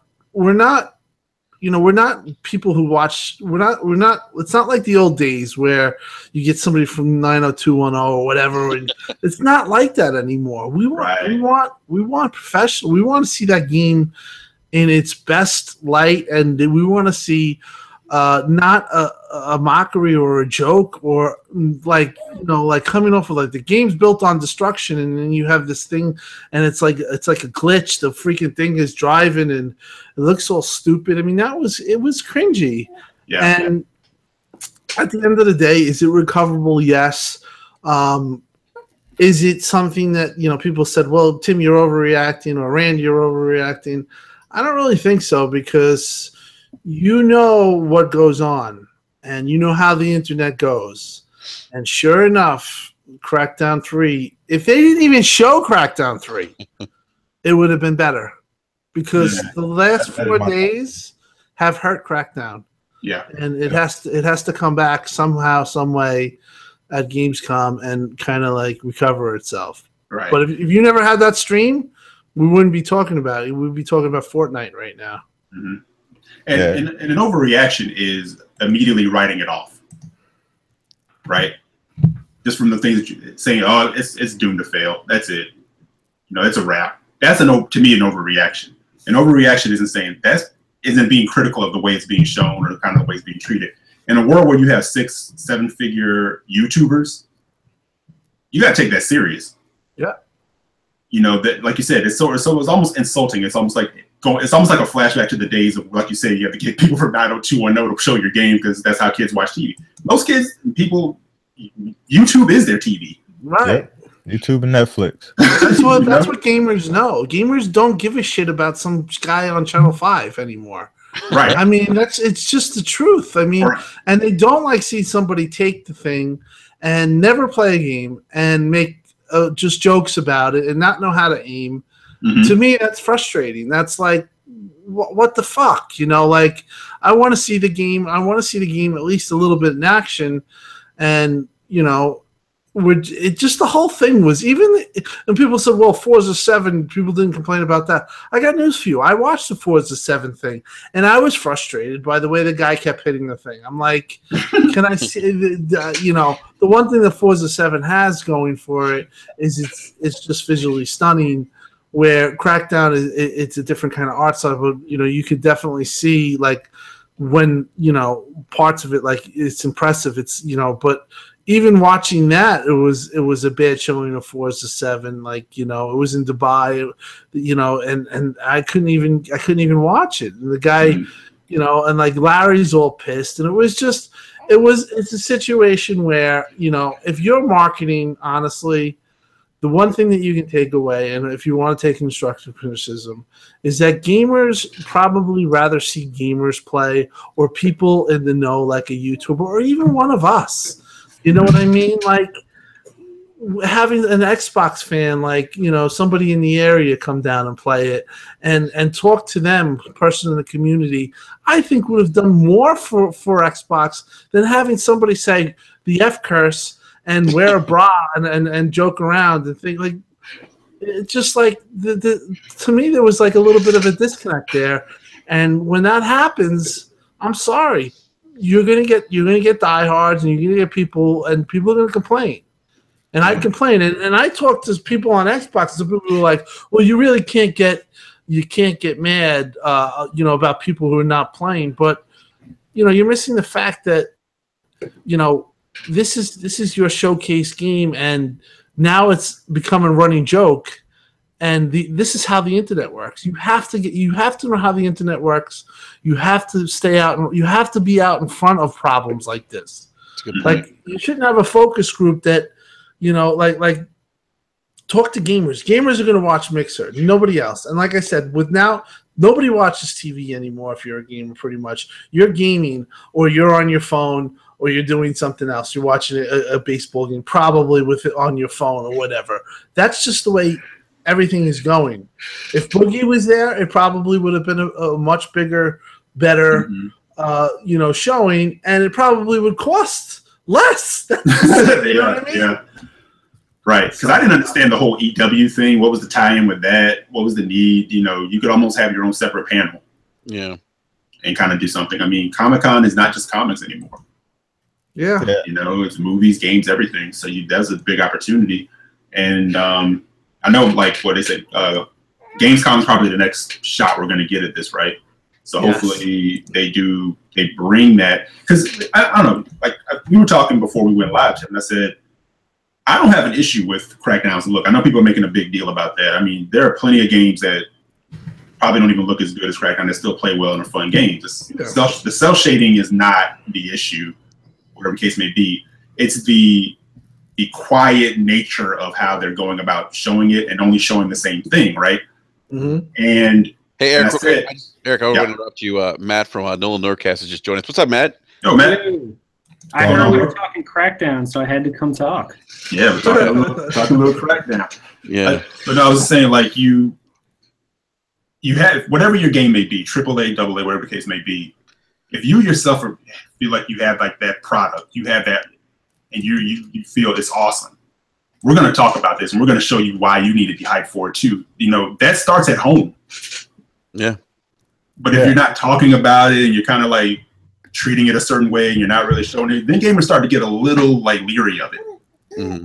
And especially when you've had a situation like a Recore, you know, where people were hyped for Recore. Because I remember when they first showed Recore, people were like, what was that? Yeah. Remember, like, that E3 was like, holy crap, what was that? Yeah, I remember that. And the hype, and then they didn't really show it. They didn't really talk about it. And we're like, what's going on with this game? And then we got it, and we're like, that's what's going on with this game. That's a good Not point. saying that's Crackdown, but you kind of have this little track record that you need to start kind of trying to get ahead, get ahead of. Agreed. You know, because you could go into the fall with a Crackdown and kind of make some noise with it. And it's like you said, Tim, set it up for it being a bigger franchise than it has been. You can bring that back from where it's been. Yeah. Hey, Eric, real quick, I'm sorry. Go ahead, B-Money. No, I was gonna say this is my whole point with it. Like, I don't have any gripes with the art direction. Like, cool cell shaded games, play Borderlands, play all the Telltale games. Those are all cell shaded games. I don't have any problem with the art direction. My whole entire problem with the whole Crackdown thing is that the way that they're handling the game. You know, just like Eric just said, like, this is their opportunity to make Crackdown bigger than it's ever been. You know, Crackdown 1 was a pretty good game. Everybody slept on Crackdown 2. It wasn't really a really good game. But Crackdown 3 is a chance to, you know, bring some life into the franchise. And I felt like, you know, when they showed at E3, they showed more Terry Crews than they did at the game. Every time they have a game that's coming out in the fall, they usually play it a little bit. It's usually played on stage. They did it with Halo. They did it with Gears the previous year. Like, this is your big fall game. It releases day and date with your new console. Why was the game not played at E3? The biggest gaming stage of all of them. Game not played at all. And then, you know, we had the Rad Brad footage. I thought the footage looked fine. You know, it was free roam. That was probably my only concern, is because they still weren't really showing off the destruction. But the weapons look cool. The black hole gun, you know what I mean? Lots of explosions. You can tell somebody who knew how to play the game was playing it. It looks like, you know, they kept the action going. But then when it came to this Comic-Con thing, it's like, who was in charge of this? Like, what were you thinking? What was going on? Like, I don't understand the direction you're trying to take this franchise. You know, this is their chance to put another name with the Gears, Forza, Halo. You know what I mean? People always talk about those three main franchises. This is your chance to put Crackdown in that mix, and they're just not handling it well. So hopefully, at Gamescom we see something different from the game, and that revitalizes the hype for it, and more people are talking about it in a positive light. But I don't know. You know what I mean? A lot of people have been passing around this Comic-Con footage, and a lot of people are down on the game. So, you know, when stuff happens like that, you know, a lot of people check out early. You know what I mean? And they'll just wait for it to go on sale, or wait for it to be free with Games with Gold, or wherever the case may be. So hopefully, you know, they're able to turn it around. Yeah. Yeah. Real quick, I want to get Matt into this real quick. Matt, what are your thoughts about this? Well, first, I'm just going to preface by saying I'm all in on Crackdown. Like, it doesn't really bother me. This was a game that I had pre-ordered the day they announced it, because they let me, even though we didn't have a date. We didn't know anything about it. I have hope. I have true optimistic hope that this will be a Crackdown 1 scenario and not a Crackdown 2 scenario, which was right up there with like Devil May Cry 2 in terms of disappointing sequels. Oh man, yeah. Yeah, Devil May Cry 2 was disappointing. Man. But no, like, so all you needed to tell me was I'm getting a next-gen 4-player co-op, crazy, stupid, fun Crackdown game, and I'll be happy. That's really all I'm looking for. What boggles my mind is how they seem to be consistently mishandling their own game, because compared to how Microsoft can handle the marketing and promotion and hype for Halo, Gears, and their other main franchises, it's done exceptionally well. They know how to market it, how to show it off. And it's very odd to me that a game like is coming out months from now, not next year, not like in a little bit, is still at this stage of not. E3 was a weird scenario with how they hyped up Terry Crews more than actual gameplay for their big exclusive. The San Diego footage was just poorly mishandled either way. I refuse to write it off or hate on it in mass until if Gamescom comes and goes and it's still showing off awful footage, then yes, let's ring the alarm bells. But I don't understand why they even chose to go the Comic-Con footage route the way they did, but that's done and gone. Gamescom, if the rumor's true, they're going to show off the multiplayer destruction, and just if they truly blow people away at Gamescom, then we'll all forget about how shitty it was at E3 in San Diego. Absolutely. If Gamescom comes and goes and it's passable at best, if people are just like, oh, okay, it looks fun, then they've missed their chance to really hype it up. Because at this point, it really feels like Microsoft is pushing the Lord of the Rings Mordor game more than they are Crackdown for being a premier Xbox One X game. And I find that very odd. So, I have a question. On a personal note, I don't care because I'm just really excited for Crackdown 3. All right, I have a question for the panel. And the reason why I asked this question is because one of the questions I asked, obviously, after E3 at the Xbox Fan Fest to a couple of Xbox people, you know, obviously I was like, what the hell was that? And they told me, well, you're going to see the rest of it at Gamescom. And one person mentioned they want to show the game 6 months out. So what that tells me is that it's possible that the single player might launch in November, and then you might get the multiplayer because of the situation of what it's doing and all of it a little delayed, say in March. Would that destroy the game itself just going that way, or do you think that that's a way that they could do it? And the reason why that they're so quiet and we have all these questions, would that be acceptable for you guys, or they have to launch same day and date multiplayer? What do you guys feel on that? Oh, that's a great question, Tim. Question. Yeah, that's a great question. Honestly, I think considering the launch window of the game, it's launching November. It's in between Call of Duty, Battlefront 2, all the big AAA third-party games that are coming out, or they're going to be out prior to that. I don't think you can release just a single player. I think you do that. You're just leaving out there to die. And especially if your main focus and the cloud destruction and everything is exclusive to multiplayer. Yeah, exactly. And I would, if that's the case, Tim, I would rather them just hold the game personally. Yep. And Let it come out in March. Yeah. And let's get the full package. I don't want to wait. I some people are hyped just for the single player. Me, when they showed me, hey, here's Crackdown 3, full destructible environments. We're going to use the cloud. You're going to have this this kind of destruction that we've never experienced in multiplayer games. I'm ready to drop buildings on people. Right. That's what I'm looking forward to. So it wouldn't work for me personally. It wouldn't work. I would say that they should delay it. Ooh. Yeah. For me, they would have to delay it. Because at that point, I would just wait to pick it up anyway. You know what I mean? So then you kind of devalue the game. It'll probably go on sale by the time the multiplayer comes around. I would just delay it at that point. If you're not going to give me the full package, hold it off. You think gamers will be more forgiving if they say, look, we want to make sure this is going to be the best experience possible? I mean, that's the way to do it. I mean, I remember people were super bummed when Uncharted got delayed, and then Horizon got delayed out of the holidays. If it results in a better game, that's always worth it.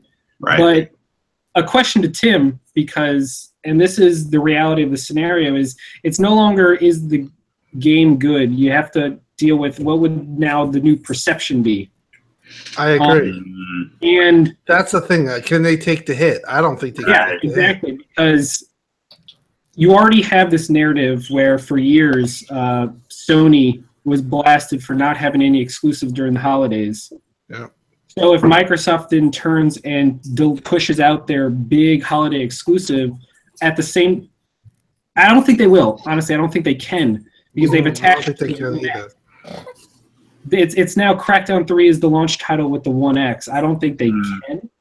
I think it will be a more likely scenario that they release it piecemeal. But I think Street Fighter V showed us that doing that is not a very solid tactic.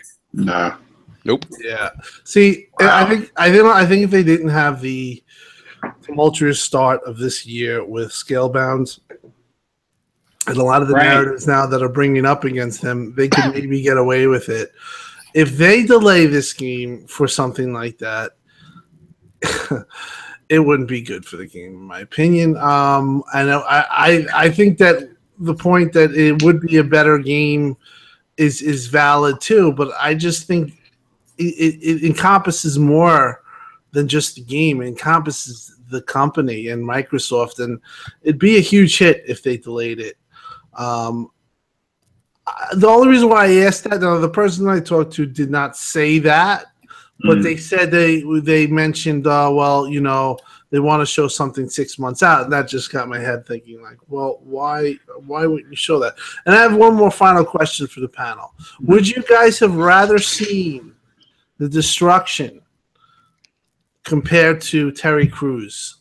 Like, I'm thinking that Microsoft thought that Terry Crews was going to be the take home, and everyone was going to be like taken back. And this is where I talked about the disconnect in the stream about how gamers don't give a fuck about TV stars or even movie stars. We kind of just care about gamers, and that could have been anybody. If that was Phil, that could have probably made a big, Phil agent. You know what I mean? Well, Phil agent. You know what? Would you guys have? From a marketing perspective, it was designed solely to bring in people that normally wouldn't watch E3. Because then you have all the news outlets run with Terry Crews, and people, mainstream folk love Terry Crews. You slap his face on it. It's like it's the celebrity equivalent to packaging your game with a demo that people actually care about. Like back when Crackdown 1 had the Halo 3 beta. Was it Halo 3 that Crackdown 1? Halo 3. Yeah. That was great. Yeah, people came for the Halo 3. That's what I'm saying. People came for the Halo 3 and stayed for the Crackdown. Exactly. And so you get people like, oh, Terry Crews is in this, and it gets more eyes on the game. But I think the fact that they didn't have the gameplay to back up the Terry Crews announcement, like Tim said, means that they were really hoping that just throwing Terry Crews out there would offset the fact that the game itself isn't there. Mm-hmm. Now, yeah, that being said, Tim, I think when Terry jumped off that building after his speech, his hype, going into a complete mayhem, whether it was a single player portion or the building destruction, think about how that would have set things off. Yeah, you're right. So that's, we talked about, about a lot of the criticism. I think this is all valid criticism right now. And I just like, it's head scratching. Like, E3, you can get away. They could have get away with just having an awesome Crackdown 3 type situation where they showed the destruction, and now we're here and we're having this podcast and we're all like, what's going on? And we have all these questions. E3 is your main stage, and I think they missed the boat there. They missed. If we're in the situation where we're having these podcasts and we're all talking about it and people are calling, people are going crazy and doing all, getting all triggered and all stuff, that's not good for the game. If you want to knock it out. So, like I said, I don't know if it's something about a delay or if there's something where they can't get the game up and running by November 7th, and they're thinking, well, maybe we'll just have a closed beta, or if you pre-order it, you can be in the beta, and we'll have a full release in April. I don't know if that's going to sit well too. So there's definitely, for me, with the way they went about this, there's some underlining questions, and there's something that they're not telling us yet. And I think that when we get it, then maybe a lot of the thing will be like, oh, okay, I can see why. And it might not be. It might be something that we're not happy about either, to be honest. Well, yeah, it's kind of, it's interesting that we left E3, we're going into Gamescom, and it's almost like all the cards are left for Gamescom. Which Gamescom is a big show, but it's not an E3. No. Well, Microsoft's been treating Gamescom as a bigger show more and more, because if you remember, it was 2 years ago that they dropped the bombshell about Rise of the Tomb Raider. Mm-hmm. Yeah, you're right. That's that was Gamescom.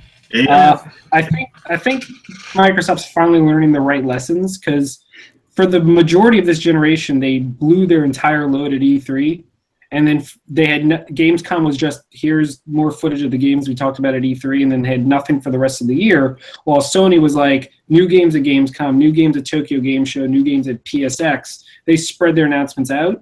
Mm-hmm. So I think Microsoft is finally learning from that, and now they had so much multi-platform and timed exclusive games at E3 that Gamescom can really highlight some of their exclusives or other games we might not know about.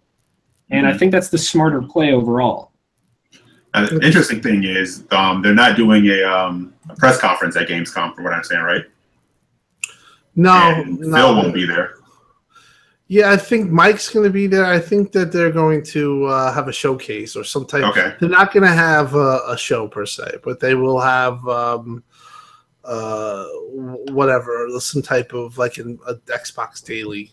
Okay. Yeah. I think you can get the pre-order, and I think you're going to get. Well, Phil already confirmed that there's going to be a Crackdown demo. Mm-hmm. Well, that's good. Yeah, I'm just wondering how they're going to go about showing it, especially considering, because I guarantee they did not expect to be doing this, putting out fires with the Comic-Con stuff. If they were smart, they would get Crackdown out in the hands of a bunch of streamers. Just to have these people doing 4-player co-op online and just streaming the crazy shenanigans that you can get up to in that, because that is the most organic marketing you can get. Just have a bunch of, doesn't even have to be the big ones. Who cares about PewDiePie? Like, have some mid-tier streamers. I agree. When you look at how well they've done with Sea of Thieves doing that, having like streamers and influencers just play with their friends and then upload like what happened organically during that game session. Why not do that with Crackdown? That's a great point. It's a great point. And you know what? For me, I think it's more organic when you don't go with such big names. When you go with people like even people in the community, whatever, a well-known person in the Xbox community, and it could be just like a gamer like Rand or whatever.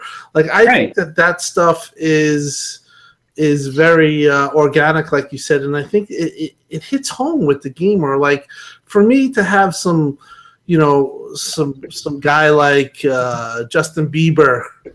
Yeah. Right. It doesn't do anything for me. It's like, you know, I just think that at this point where, I like you said, I think you've worded it very well. It organically can sell the game, and I think that's a very good idea. And I think that they need to, for their marketing, they need to look at that way. The traditional way of bringing in these pop stars and stuff like that, you know, remember everyone made fun of Microsoft because they put Usher. They had Usher. Remember that when they had a dancing? That doesn't sit well with gamers. We are hardcore, and we live in the day, and we're insatiable about this stuff. And when you have people just like us, I think it resonates more, and I think it helps the hardcore push out a better message to the casuals. And people always say hardcore influences the casuals. I've always been a believer in that. But when that message gets pushed out, I think that's even more powerful than, you know, people complaining about Justin Bieber. Who the hell is he? Why is he on Xbox? This is so cheesy, you know. Right. I think, you know, what about Doc? I mean, you know we for those who don't know, you know, Doc Cupcake's actually a playable character in the game. I mean, if you think about hardcore gamers, why not talk about that more too? Yeah. You know, like like you can literally just have a tagline like "Crackdown Xbox is for the gamers," so much so that we literally put them in our games, type of thing. Like that.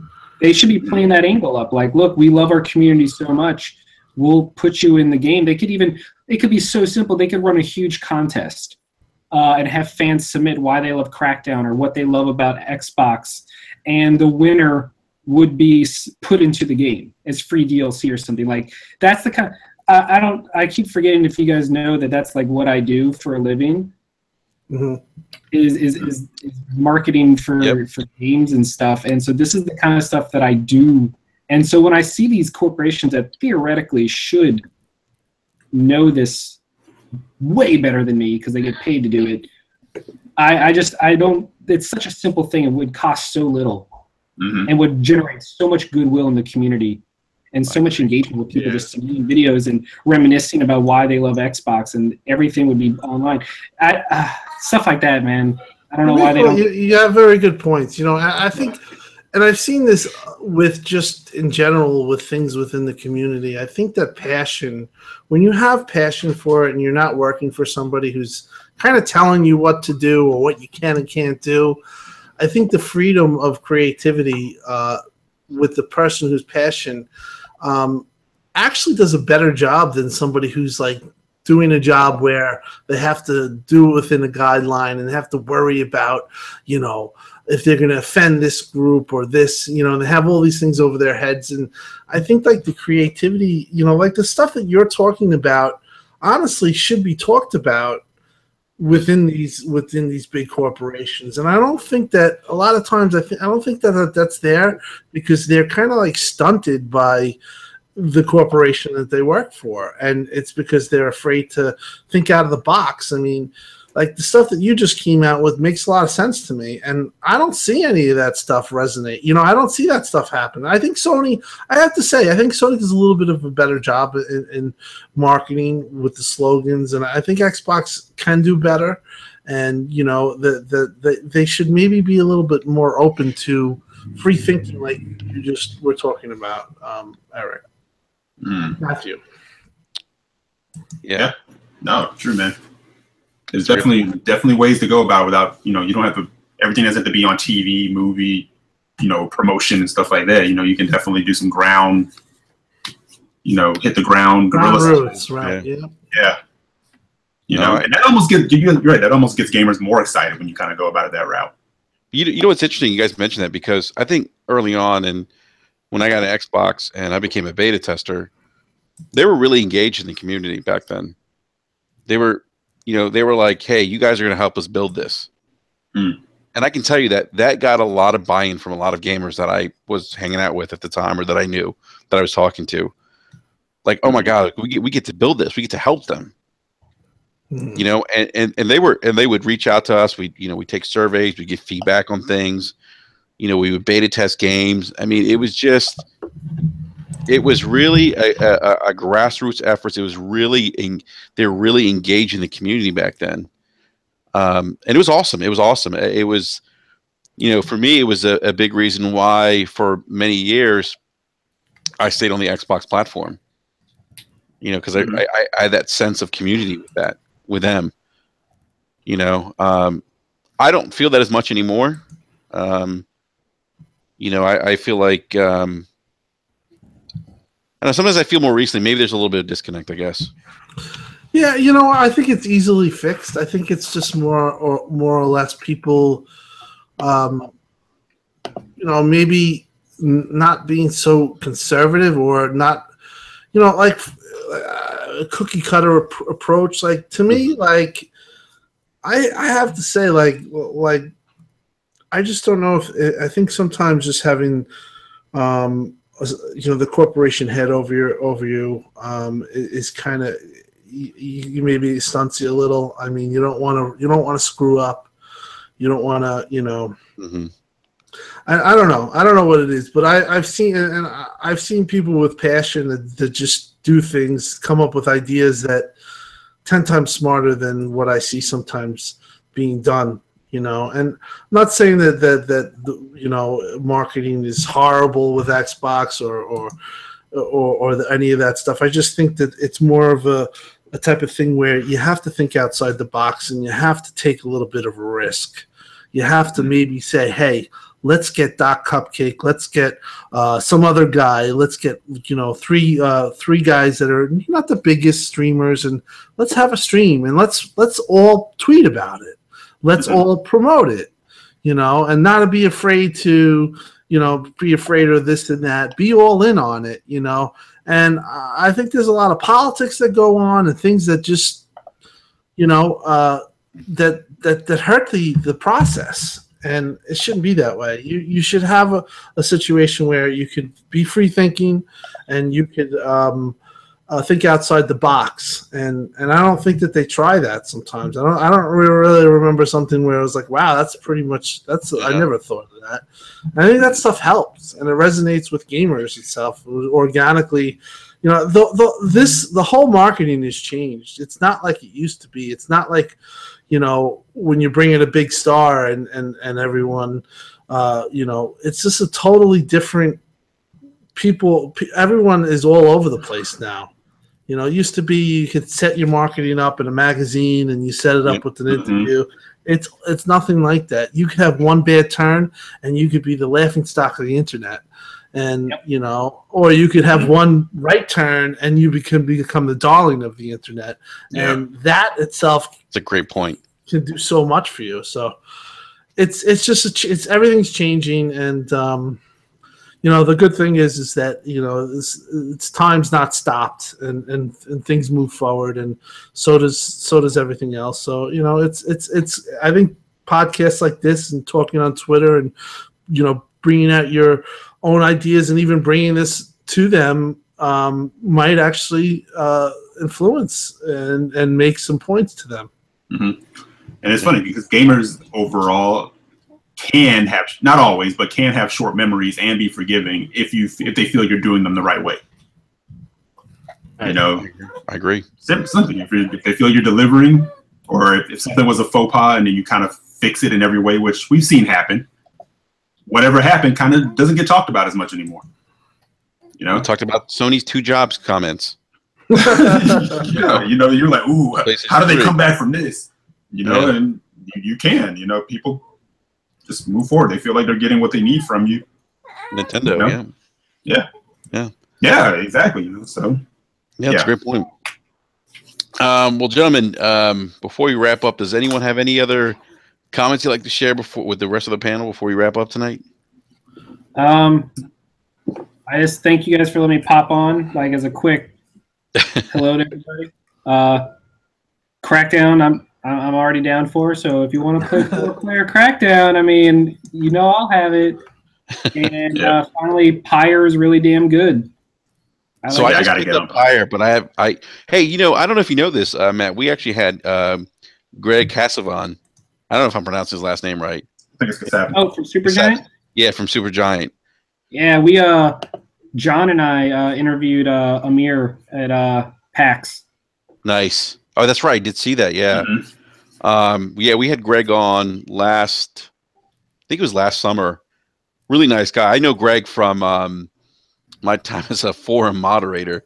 Talk about nice. like console wars as a forum moderator on when he was at he was like senior editor at Just remember that Sega does what Nintendo don't. I remember that. Yeah. That's old school console wars.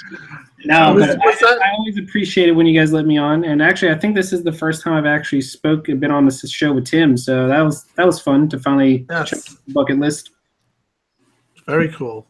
And you know, you can always follow me on Twitter. I love talking games at Nolan Nerdcast. So it's just what I do. No, man, always a pleasure having you on, man. Glad you could you could join us last minute, man. I definitely appreciate it, man. Yeah, if next time you want me to talk Evo, I got you. Oh, dude, were you at Evo? Well, yeah. So at Anime Expo, I was representing Sakaguchi and Mistwalker, and then at Evo, the client was Arc System Works, so I was running all the Guilty Gear stuff. Hey, Matt, I just want to say that's really cool that you've met Sakaguchi. That's awesome, man. I mean, that is seriously, that is amazing. That's amazing. I just love the fact that he knows my name. That's such a fun, like, he did a video apparently after, like, for the Japan people, and name checked us, and it was just awesome. Nice, like, as someone whose favorite game is Final Fantasy VI, being able to meet him was epic. Pretty damn cool. Yeah, it's epic. Yeah, that's dope, man. Yeah, all right. Everyone, download his new mobile game coming out later this summer. Oh, what? I don't even know. No, but always, guys, it's a pleasure, and I'll see you on Twitter. Absolutely, I gotta hit man. Thank you, man. Appreciate it, man. Brother. Definitely check out the Nolan Nerdcast, guys. Tim, man, thank you again, bro. Definitely, it was a great time. Yeah. Thank you guys for having me. Thanks. You know, I mean, I appreciate the talk. I have to say, it was a fun time. We really we got deep down, and you know, I felt like we had some productive talks here, and it was a lot of fun. Yeah, definitely, man. It was a great time, man. We got to get you back on again soon, man. Definitely, we'll come definitely on. Yeah. So, B Money, Eric, as always, thank you guys. B Money, you want to plug Inner Circle, man? Anything going on coming up? Nothing major to announce yet. We did add the DX-Men of the X Mansion as a new Facebook group. So definitely go check those guys out. We may be moving the podcast from Thursday nights to Saturdays, but I'll wait to get the confirmation before we do that. But definitely check us out. We should be on tomorrow at 11 p.m. Eastern Standard Time. Take podcast back at it, doing what we do. Talking all the latest Xbox news. So come check us out. All right. Eric, RGM? Yeah, just continue to hit up RGM, non-biased media reviews, articles. Just a good place for gamers to go hang out. Definitely not this Saturday, but the following Saturday, the RGM podcast at 8 o'clock Eastern. And yeah, keep rocking with us. Awesome. Tim, are you still podcasting and some other are you part of some other podcast now still? Yeah, I still do BGST, and I do Xbox Uncut, which is on Friday. I kind of took I've been here and out, you know, been in and out lately. Obviously summer and you know, family things kind of complicate that, but you know, I'm still doing it. You know, TXR, as you know, we were a good podcast, but it just didn't man. Hate to see you guys have to end it. Yeah, but you know, I mean, I miss having you guys on Monday, man. I have a void now on Mondays. Yeah, it was a tough spot, you know, time spot, but it was interesting for sure. You know, like I said, the 10 o'clock spot was a little tough for me because, you know, just like you finish a 2-hour podcast, you come upstairs and, you know, I'm banging things around. My wife's like, what the hell are you doing? You know what I mean? So I get it, man. I get it. Yeah. You know how it is. But really a pleasure to be on the show. And, you know, obviously my main gig is Twitter. You know, you can hear me ranting and raving on that. Yeah, no doubt, man. No doubt. Well, hey, speaking of Randolph Thor, he's actually going to be joining us next week. So, Oh, nice. yeah, we'll have Rand on as a guest. I almost said tomorrow. That's how I know I'm getting tired. Next week, next Wednesday, our usual time, 9 p.m. Eastern Standard Time. And you never know if things start popping off on Twitter or some news drops. I may even drop a rant sometime this week or maybe this weekend. So, gentlemen, thank you again, Tim. It was a pleasure. Thank you. Have you back on again soon. Thank you, guys. Oh, thanks, dude. Yeah, absolutely, man. And big Before shout we out. Before we get out of here, I got to shout out the Iron Lord podcast, man. They had me on Sunday. Great time. Cog always hops in the chat for Brap, so I appreciate Cog stopping through. And shout to all the Lords, man. Yeah, Lord good guys, Simon, man. Lord Awesome. Addict, Lord Good David, guys, man. man. We had a great time, man. So I appreciate you guys having me on. Yeah, awesome. Actually, we're working on getting Lord Cognito on Brap sometime soon. So I'll keep an eye out for that. But all right, yeah, big shout out to everyone in the live chat. Thank you again for stopping by, and we'll see you guys next Wednesday again with our special guest Randolph Thor. Next Wednesday at 9 p.m. Eastern Standard Time. So everyone have a great weekend. Enjoy your gaming. Peace.